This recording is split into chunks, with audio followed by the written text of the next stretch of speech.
Boa noite, igreja. A paz seja convosco. A paz do Senhor. Shalom Adonai. Paz de Deus. Glória a Deus. Tudo reflete ao nosso Senhor Jesus Cristo. Estou muito feliz pelo convite do pastor Jonas Cris para eu estar aqui hoje trazendo a palavra de Deus. No 26º aniversário desta igreja. 26 anos que o inferno perdeu. E 26 anos que o reino de Deus ganhou. Só quem está à frente de uma igreja sabe as terríveis batalhas espirituais que são travadas constantemente para tentar parar a igreja, desmotivar a igreja, desestabilizar a igreja. Mas a igreja está fundamentada na rocha. O vento pode soprar, as águas podem bater, mas ela continuará de pé no nome de Jesus.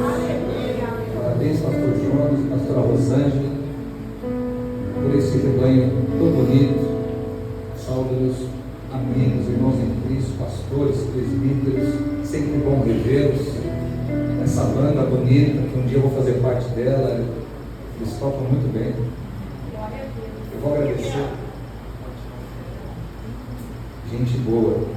Irmãos, a nossa igreja não pode estar aqui celebrando com vocês hoje, porque o mês de dezembro para nós está complicadíssimo. É tanta atividade, é formatura, é coral, é confraternização do grupo. Eu até falei para o pastor Júlio, eu vou tentar levar uma equipe comigo, mas para onde eu socorria já tinha evento. Então peço desculpas pelos nossos irmãos não estarem aqui prestigiando essa festa tão linda, mas eu me comprometo numa próxima data, o pastor Jonas está aqui com o povo para prestigiar esta igreja, amém? Foi-me dado o tema no livro de Josué, capítulo 1, versículo de número 9. Eu quero convidar você a abrir comigo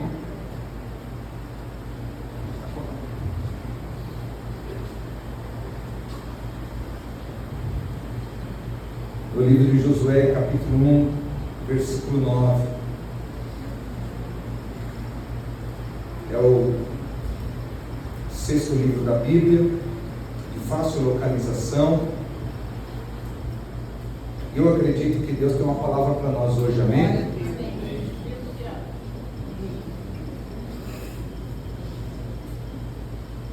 Vamos lá.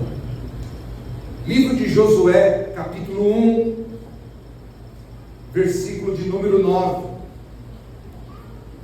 Na minha versão, está escrito assim: tenho eu te mandado que te esforces e que seja valente. Não temas, nem te deprimas, porque o Senhor teu Deus estará contigo em qualquer lugar que fores. Talvez na tua versão esteja escrito assim: não te mandei eu? Então somente esforça-te e ser corajoso. Não temas nem te espantes, porque o Senhor teu Deus estará contigo por onde quer que andares. Mas eu busquei em Deus a palavra dentro dessas palavras que eu acabei de ler, por isso eu vou ler pela terceira vez, para que você reflita comigo. Tenho eu te mandado que te esforces e que sejas valente. Não temas, nem te deprimas, porque o Senhor teu Deus estará contigo em qualquer lugar que fores. Pai, em nome de Jesus, te agradecemos por este culto tão abençoado, cheio de graça, de louvor, de adoração, de celebração ao teu nome. Nós te pedimos, Espírito Santo, venha falar a esta igreja. Eu sei que o Senhor já começou a falar no dia de ontem, continuará falando no dia de amanhã, nesta festividade, mas especificamente nesta noite precisamos de Ti, precisamos ouvir Tua voz, a Tua voz, Espírito Santo, em nosso coração. Que esta palavra não volte para Ti vazia, Senhor, mas cumpra em nossas vidas todo o Teu querer e propósito, em nome de Jesus, amém. Pode se assentar. Eu vejo nesse texto que foi escolhido como tema para esta festividade a razão da nossa perseverança. Ouça isso. A obra de Deus é um mistério extraordinário. A obra de Deus é um mistério na face da terra. A maneira como ela acontece, o modo como ela acontece, revela que esta obra, ela não pode proceder de homens. O modo como ela persiste, acontece, persevera, demonstra que a obra de Deus é um grande mistério. Por quê, pastor? Porque nesta obra, pessoas comuns, como eu e você, sentem-se movidas a fazerem algo que nunca imaginaram fazer. Sim, pessoas simples, como eu e você, sentem-se movidas, esta é a única palavra, movidas, a fazer algo que nós nunca pensaríamos em fazer. A obra de Deus é um mistério, porque as pessoas são impelidas por um Deus que elas não veem, por um Deus que não é apalpável, mas de uma maneira muito estranha, nós sabemos e cremos que Ele está em nosso meio. Aleluia. Nós sabemos e cremos que Ele paira em nosso ambiente, e isto nos encoraja a prosseguir, a perseverar. O texto em questão que nós lemos diz respeito a Josué, o homem que recebeu a dificílima incumbência de substituir Moisés. Não era fácil substituir Moisés, porque a expectativa das pessoas seriam muito grandes em cima de Josué. É a mesma coisa que você entrar numa empresa e você já entra sabendo que você vai substituir um cara que ele era o melhor no que fazia.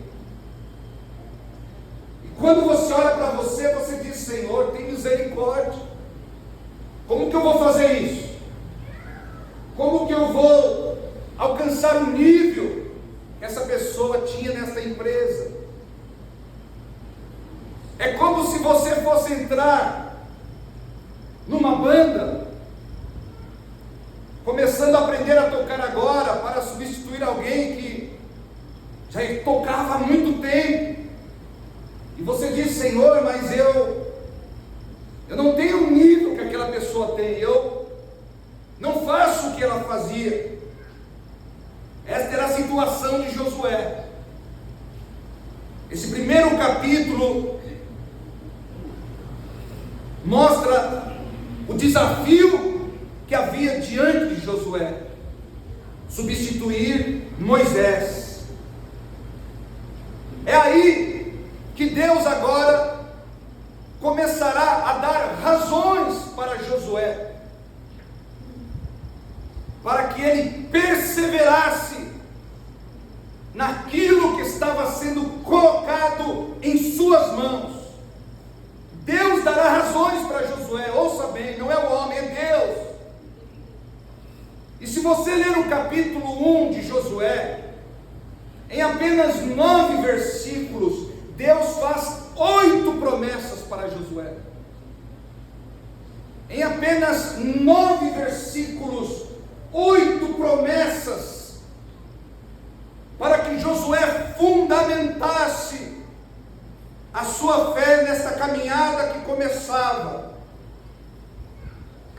E essas razões que Deus daria a Josué não estavam baseadas na capacidade de Josué, não estavam baseadas nas habilidades de Josué, mas estavam fundamentadas na seguinte verdade: Deus disse para Josué: eu serei contigo.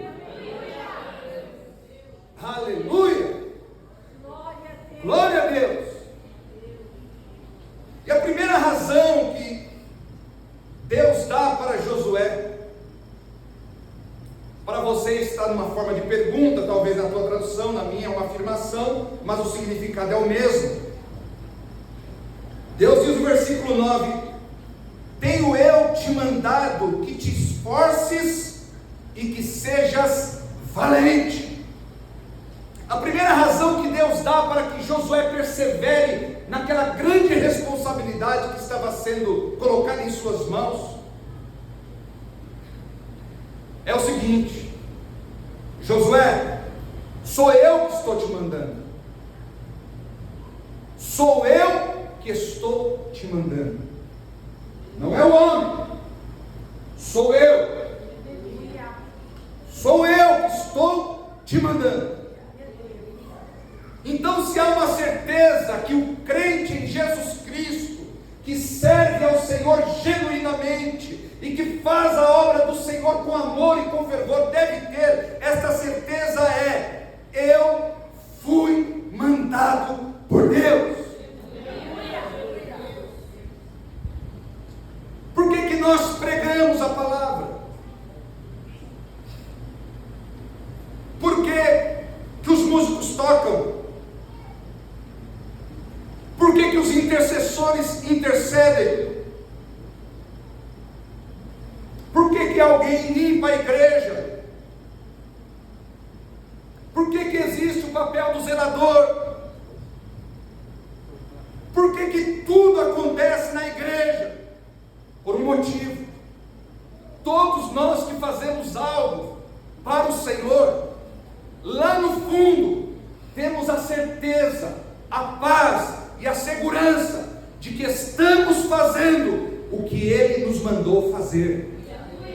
Estamos realizando o que Ele nos deu para realizar. E aí, meu irmão e minha irmã, não importa se eu estou pregando ou se eu estou responsável pela limpeza da igreja. Se eu faço isso com uma consciência de obediência a Deus, eu farei isso com excelência, eu farei isso com alegria, eu farei isso louvando e cantando, porque eu sei que a vontade do Senhor está se cumprindo na minha vida. Quando eu fazia parte do outro ministério antes da Igreja Cristã Refugi, nós tínhamos uma irmã que ela era responsável pelas capas de batismo da igreja. Então, toda vez que tinha batismo, o pastor chegava até ela e falava: irmã Angeli, nós vamos precisar de tantas capas, de tamanho tal, e ela contava as capas de batismo e dava para o pastor. Assim que terminava o batismo, o batistério era da igreja mesmo. Lá encostava a irmã Geni e falava: pastor, cadê as capas? Não, irmãs, mas elas estão molhadas. Não, pode deixar que eu seque em casa, torça em casa, lavo em casa. Mas não seria bom a gente deixar cada um arrumar, lavar, passar depois eu vou ver? Não. Pode deixar que eu levo, porque eles podem queimar, eles podem rasgar, eles podem perder. Não, pode dar aqui. Ela ficava tudo aquilo molhado dentro de uma sacola, levava para casa, lavava, passava e já deixava prontinha para o próximo. E ai daquele que não devolvesse a capa para a irmã Geli. Porque aquilo para ela era uma missão. Todos nós temos a convicção interna de o que fazemos na igreja, o fazemos para Deus. Quando ofertamos é para Deus, quando dizimamos é para Deus, quando clamamos é a Deus, quando louvamos é a Deus, quando congregamos é para Deus. É uma certeza que está enraizada dentro de um de nós, de cada um de nós. Não fazemos para agradar os homens. Paulo disse certa vez, pastor Jonas, se o que eu faço eu fizesse para agradar os homens, eu não estaria agradando a Deus. Porque quem agrada aos homens não agrada a Deus. Mas quando você agrada a Deus, você tem paz no teu espírito, você tem uma confirmação no teu interior, você tem uma renovação da tua alegria, porque você sabe que o que você faz é para o Senhor. Aleluia! Aleluia! E eu não deixarei de fazer por nada. Eu não preciso ser reconhecido, eu não preciso ser elogiado, eu não preciso ter o meu nome colocado em qualquer placa de homenagem, porque o que eu faço para Deus. Aleluia! Aleluia! Meu pastor era uma pessoa maravilhosa, uma pessoa que praticamente tudo que eu aprendi no ministério, eu aprendi com ele, eu servi o meu pastor por 14 anos. Mas quando ele tinha que dar uma chamada, ele pegava pesado. E às vezes ele nem se importava com quem estava perto. Ele te dava uma chamada assim, às vezes até de cima do corpo. O que eu farei? Já que o pastor falou assim comigo, eu não faço mais tal coisa. Já que o pastor falou nesse tom de voz comigo, então também não conte mais comigo. Se eu fizesse isso, não era para Deus que eu estava fazendo. Mas eu sempre entendi que meu pastor precisava fazer o papel dele de pastor, e eu precisava fazer o meu de servir a Deus. Aleluia, Jesus. E eu me lembro que houve um momento na nossa igreja que eu estava acumulado com muitas coisas, porque eu nunca gostei de viver as coisas por deixar, por fazer. Se havia alguma necessidade na igreja, eu logo abraçava e continuava. Então eu estava no som, eu estava no louvor, eu estava em missões, eu estava até no cultinho das crianças, eu estava pregando, eu estava dando aula na escola bíblica, no seminário, eu estava em todo lugar. E um dia o pastor falou: Aislan, você está muito sobrecarregado. Você não acha melhor parar de fazer algumas coisas? E eu disse: o senhor já arrumou outra pessoa? Ele disse: não tem ninguém. Eu falei: então vou continuar fazendo. Porque lá no meu interior, gente, eu queria que a obra de Deus continuasse, eu queria que a igreja crescesse, eu queria que o nome do Senhor fosse conhecido e fosse glorificado. E todo crente vive para a glória de Deus, todo crente vive para que o nome de Jesus seja reverenciado. Nós fomos mandados por Deus. E Deus diz para Josué: tenho eu te mandado que te esforces e que sejas valente. Não há espaço para covardes na obra de Deus. Não há espaço para covardes no reino de Deus. Deus nem conta com os covardes e com os medrosos. Uma das passagens mais impressionantes do Velho Testamento é o livro de Juízes, capítulo 6, que nos relata a história de Gideão, que foi chamado por Deus para livrar Israel das mãos dos midianitas. Mas os midianitas tinham um exército de mais de 100.000 homens. E quando Gideão ouve a voz do Senhor, e ele tem certeza que é Deus que está falando com ele, ele toca a trombeta, convocando os homens para a guerra. E 32.000 homens comparecem para a guerra. Já estavam em desvantagem, porque o exército do midianita era 100.000, 32.000 seria um israelita para 3 midianitas. Mas aí Deus dá uma orientação a Gideão e diz: Gideão, faz uma reunião e diga assim: todo aquele que for medroso e covarde, volte para casa. 22.000 foram embora, ficou 10.000, 1 para 10. Gideão pensou: eu preciso de um milagre mesmo, um israelita para 10 midianitas. E Deus diz: ainda tem muita gente contigo. Eu quero que eles entendam que não é o braço de vocês, não é a força de vocês, não é a sabedoria de vocês, não é a habilidade de vocês, mas sou eu nesta obra. Aleluia. Aquele que abaixar para beber a água, mas trazer a água à boca, vigiando ao redor para ver se não aparece inimigo, este você separa para você. Aqueles que beberem a água de qualquer jeito, distraidamente, veja só, muitos crentes caindo por distração, muitos crentes caindo por distração, por não cuidar daquilo que Deus lhe deu. Aqueles que estiverem bebendo água distraidamente, dispensa. E dos 10.000, 9.700 estavam distraídos. Sobrou apenas 300 homens para lutar contra 100.000. Mas aí, olha a garantia. Deus disse: Gideão, com estes 300, eu entregarei o exército dos midianitas nas tuas mãos. Para Deus não há muito e não há pouco. Para Deus não há forte e não há fraco. Não há rico e não há pobre. Ele é que faz a obra. Aleluia. Glória a Deus.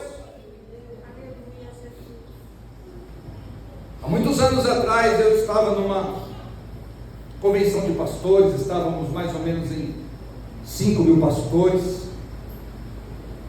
E um dos pastores ali, preletores da noite, contou uma experiência do início do ministério dele.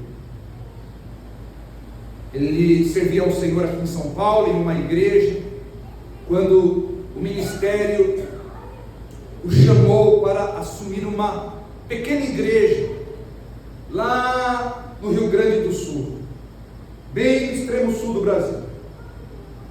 Segundo informações que ele tinha, a igreja não era grande, nem também muito pequena, era uma igreja média pequena, que estava com algumas dificuldades, e ele foi ser enviado para lá para tentar fazer com que aquela igreja fosse restaurada.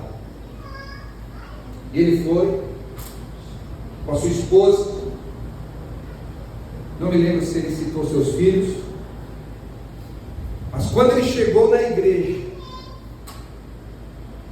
ele se decepcionou.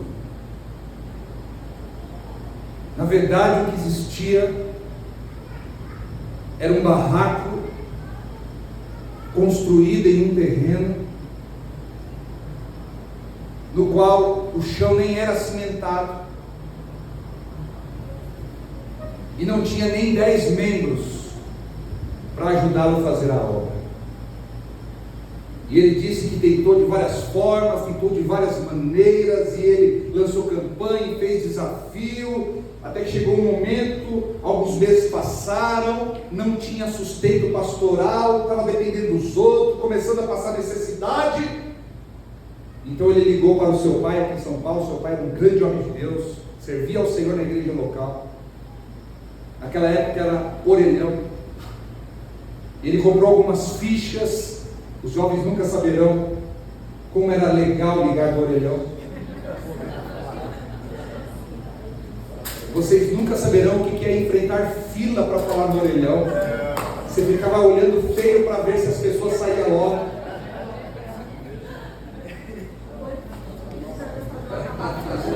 Quando dava um toquinho, que a ficha estava acabando, você tinha que colocar outra, barulhinho. E ele ligou para o pai dele falou: ô meu filho, que bom receber tua ligação, como estão as coisas? Ele falou: pai, não está nada bem, a igreja não é nada daquilo que falar, quase não tem igreja aqui, não tem jeito nesse lugar, já tentei de tudo, não muda nada, a situação é a mesma, eu estou ligando para dizer que eu estou voltando para São Paulo, não aguento mais. E o pai dele ficou em silêncio alguns segundos, e depois disse assim: meu filho, se quiser voltar, pode voltar, mas se lembre de uma coisa: Deus não se agrada de covardes.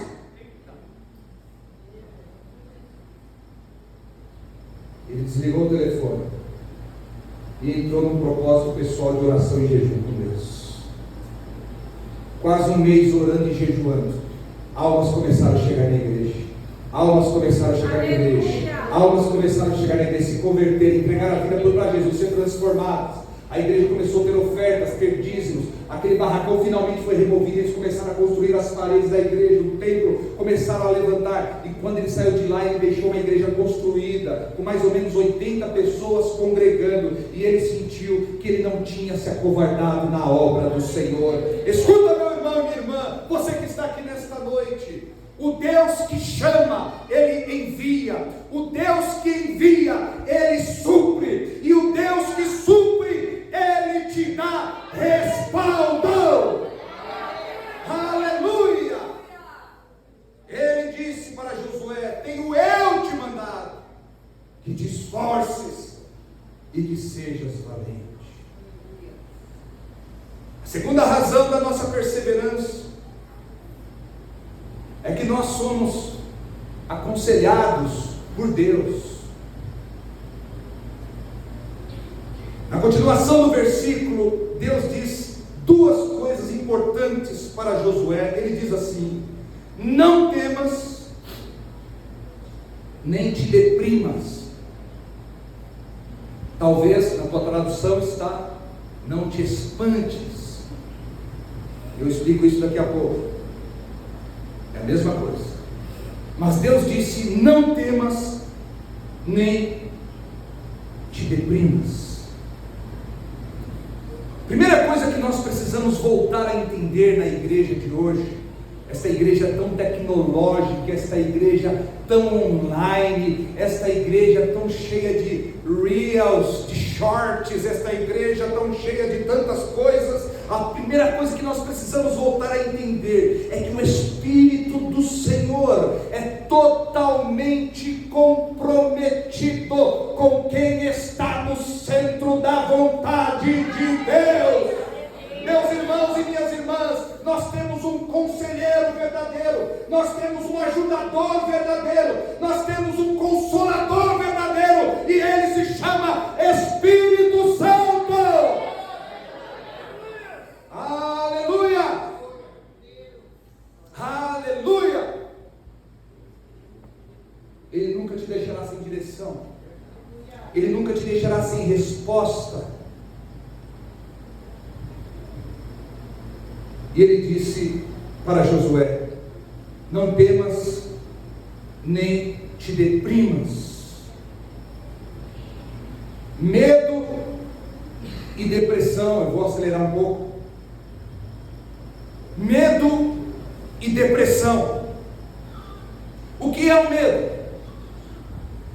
Uma força invisível que tenta nos paralisar diante de um desafio, de um problema ou de uma situação que não estamos querendo muito resolver. Esse é o medo. Esse é o medo. Agora veja, não existe pessoa que não tenha medo. Todas as pessoas têm medo. Então quando Deus diz não temas, não tenha medo, não é que Ele está pedindo para que eu e você sejamos um super-homem,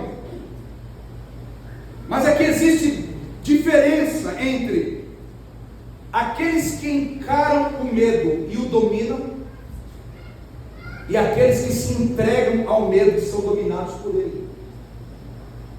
Quando Deus diz não temas, Ele está dizendo para mim e para você: não se entregue ao medo. O que é a síndrome do pânico? Pessoas que se entregaram aos seus medos. Alguns anos atrás chegou em nossa igreja uma senhora com uma síndrome de pânico gravíssima. Ela mal levantava da cama para tomar banho, alguém tinha que ficar no banheiro com ela. Mas fora isso, ela não descia da cama para nada. Tudo tinha que lidar na cama: comida, bebida. Sair de casa nunca. O medo dominou ela. E uma irmã da nossa igreja começou a evangelizá-la e visitá-la, até que essa irmã um dia a convenceu. O medo dela era colocar o pé no portão e vir um caminhão desgovernado, um ônibus desgovernado, um carro, um assaltante, uma bala perdida. O medo dominava ela. E aquela irmã, pela palavra, pelo Espírito do Senhor, disse: não vai acontecer nada disso, eu te garanto. Segura no meu braço, agarra no meu ombro, nós vamos devagarinho até a igreja. E 3 cultos que ela foi, irmãos, e recebeu oração, ela foi liberta daquilo. O Espírito Santo deu poder para ela dominar seus medos.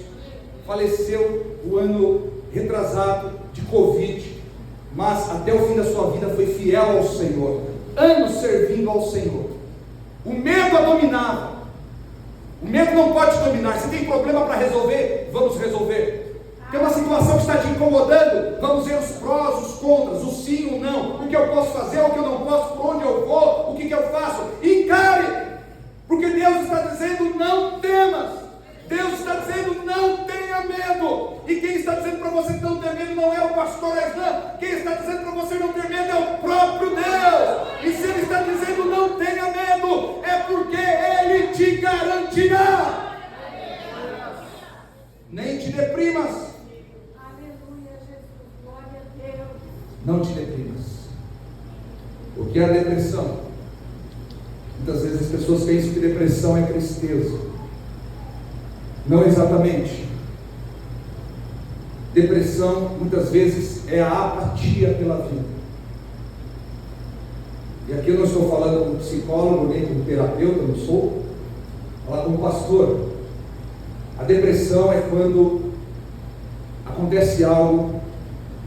Eu vou dar um exemplo bem grave. Uma pessoa perde um filho. Eu tenho meus 2 meninos, um de 12, outro de 10, e eu nunca posso imaginar minha vida sem isso. Então eu sei que perder um filho talvez seja a maior dor que uma pessoa possa ter. E o impacto do luto muitas vezes faz com que a pessoa perca a vontade pela vida. Ela diz: eu não quero mais me arrumar, eu não quero mais sair de casa, eu não quero mais nada, agora eu não quero mais viver. É a depressão, a apatia, o desinteresse, porque algo a abalou. Mas com o auxílio de Deus, ela vencerá esse luto. Com o auxílio de Deus, esse período de tristeza vai passar, e essa depressão também se dissipará no seu interior.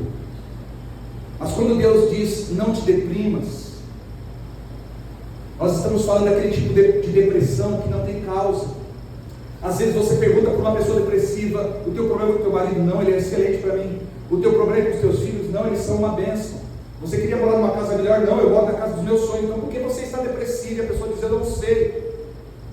É esse tipo de apatia, de indiferença que aos pouquinhos, muitas vezes, vai entrando no coração das pessoas e vai fazendo com que elas percam a alegria pela vida. Mas nesta noite, o Senhor está dizendo para você que você não temerá e nem se deprimirá. Você não terá medo e você também não vai perder a vontade pela vida, porque o Deus que nós servimos é Deus de coisas grandes e coisas novas. O Senhor pode fazer você viver o melhor momento da sua vida que você ainda não viveu.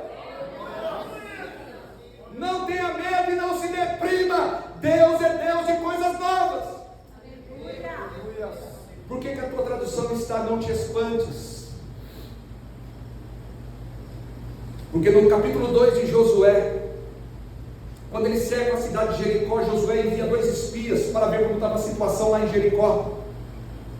E eles conseguem acesso à casa da prostituta Raabe. E a Bíblia diz que Jericó estava rigorosamente trancada, ninguém entrava e ninguém saía por conta dos filhos de Israel. E olha o que a prostituta Raabe disse para os espias. Ela disse assim: nós temos ouvido que o Deus de vocês é Deus do céu e na terra. Nós temos ouvido que o mar vermelho se secou para vocês passarem. Nós temos ouvido que os 2 maiores reis da nossa região foram derrotados por vocês. E quando vocês se aproximaram da nossa cidade, o nosso coração desmaiou de tal forma que não há mais forças em nós para reagir. Neste caso, os jericonianos, vamos chamar assim, neste caso, os jericonianos, eles caíram numa apatia terrível, porque não tinha esperança contra o Deus de Israel. Poderíamos dizer até que eles estavam depressivos, eles perderam a vontade de lutar, eles perderam o ânimo de lutar, porque eles ouviram dizer que o Deus de Israel era o Deus do impossível. Eles não tinham mais razão nenhuma para continuar vivendo. Mas deixa eu te falar, o Deus de Israel é o nosso Deus. O Deus de Israel é o Deus da igreja, é o Deus da Bíblia. E este Deus é quem está dizendo para mim e para você nesta noite: não tenha medo, nem fique espantado. Aleluia!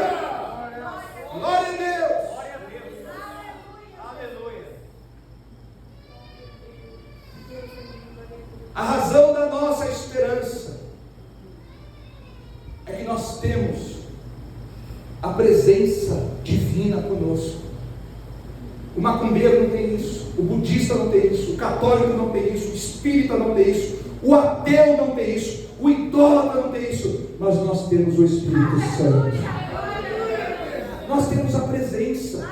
Pastor Jonas, pastora Rosângela, há uma nuvem de glória neste lugar, há uma nuvem de glória neste culto, há uma nuvem de glória, porque a Bíblia diz que Deus habita no meio dos louvores do seu povo. Nós temos a presença divina. Glórias. E era isto que Deus queria transmitir ao coração de Josué, quando ele diz aqui: porque o Senhor teu Deus estará contigo em qualquer lugar que fores. O Senhor teu Deus estará contigo, pastora Rosângela. O Senhor teu Deus estará contigo. Estará contigo. Ele está conosco. E aqui está o único fator que nunca pode se ausentar de nossas vidas: a presença. Aleluia. Eu quero presença. Aleluia. Se eu louvo, eu quero presença. Se eu toco, eu quero presença. Se eu oro, eu quero presença. Se eu ouço a pregação, eu quero presença. Se eu prego, eu quero a presença. E se eu vou ao culto, eu quero a presença. Porque se a presença não estiver, então não valeu.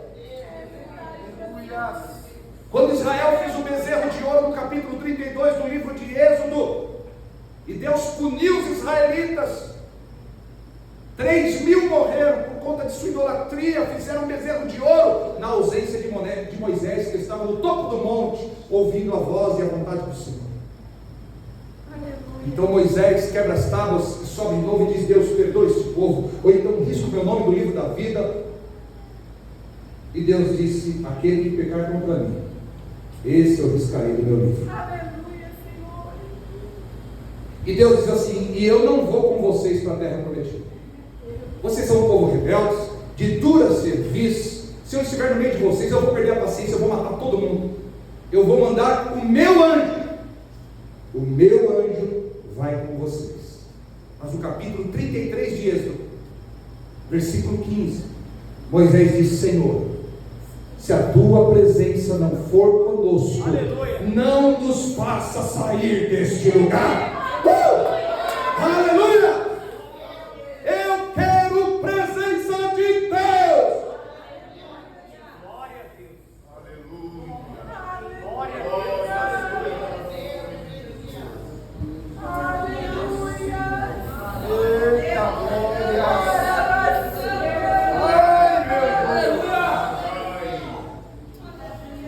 Eita, glória. Muitos de nós erramos quando permitimos que nossas orações se transformem numa reza. E o que é reza? São vãs repetições. Você na correria do dia a dia: Senhor meu Deus, te agradeço por esse dia maravilhoso, e pensa ao Senhor, vai na minha frente, Senhor, seja comigo. E aquela correria doida, maluca, Deus faz E a gente já está orando: o Senhor, meu Deus do céu, Pai do céu, Senhor, em nome de Deus. Não é isso que Deus quer. Oração é intimidade. Oração é chegar no lugar santo dos santos. Oração é você começar a abrir a tua boca no teu quarto de porta fechada e a presença de Deus começar a ser derramada sobre a tua vida. Não pare de orar enquanto você não for tocado por Deus, enquanto não for tocado pelo Espírito Santo, enquanto não falar em outras línguas. Deixa Deus te visitar. Aleluia. Nós temos a presença divina, igreja. Nunca decida nada importante na tua vida se você não tiver certeza que Deus está naquele negócio.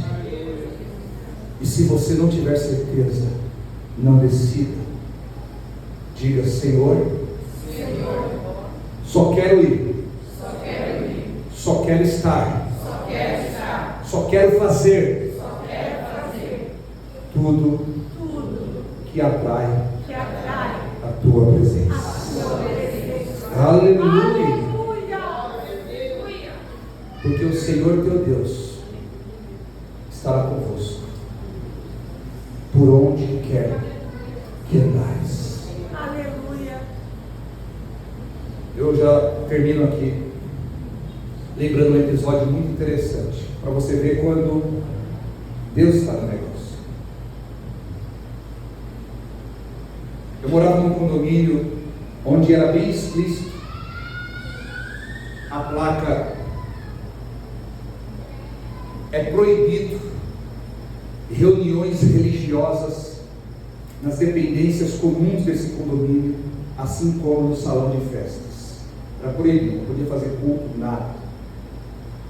Sempre tive vontade, mas a placa já estava lá. Para que eu vou arrumar confusão?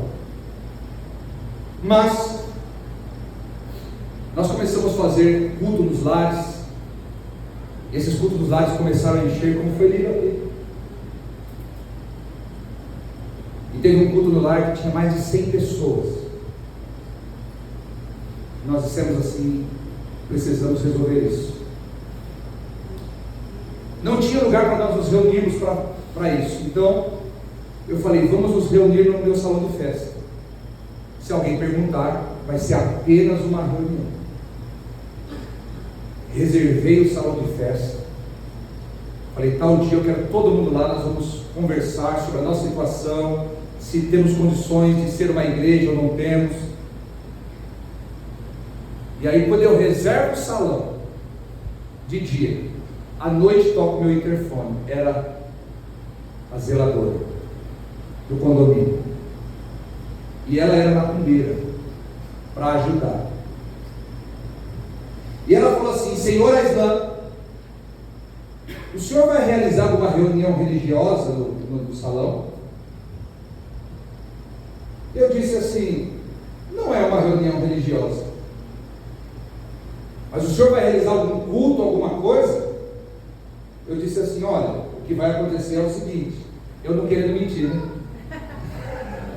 O que vai acontecer é o seguinte: vai ser um grupo de pessoas, e esse grupo de pessoas gosta de cantar, então eles vão cantar uma ou duas músicas, e esse grupo de pessoas também gosta de fazer uma leitura da Bíblia. Não falei que era culto, mas dei todos os detalhes. E ela falou assim: ah, então tá, porque é o seguinte, eu queria ver com o senhor se o senhor não pode começar a fazer culto nesse condomínio. Glória a Deus. Tem muito casal brigando, muito casal separando, muita gente com problema, querendo se matar. Eu não aguento mais tanto problema. Se o senhor puder me ajudar fazendo culto nesse lugar, eu agradeço. Aleluia! Oh, glória! Aleluia! O Senhor teu Deus será contigo por onde quer que andares. Aleluia! Igreja, nós temos razões para perseverar, nós temos razões para continuar, e que esses 26 anos dobre, se torne 52, e acrescente, se torne 78, e que daqui 100 anos, todos os que aqui estão, sejam lembrados como aqueles que trabalharam com perseverança, para que a obra chegasse onde ela chegou. A razão da nossa perseverança é o próprio Deus, e que esta razão você nunca perca de vista, nunca saia da visão do teu coração. Aleluia. Pai, em nome de Jesus, te agradecemos pela oportunidade da tua palavra, te agradecemos pela oportunidade da tua mensagem. Espírito Santo, eu te peço que a tua presença gloriosa continue fazendo com que esses irmãos e irmãs ruminem tudo que o Senhor trouxe nesta noite. Deus querido, que esta palavra venha com bálsamo, tenha vindo como uma resposta. Ó Deus querido, que cordéis da morte, laços do inferno tenham sido quebrados nesta noite, e nós perseveraremos no nome do Senhor. Amém. Deus abençoe a todos. Muito bom ter estado com vocês mais uma vez. Eu devolvo a palavra ao meu querido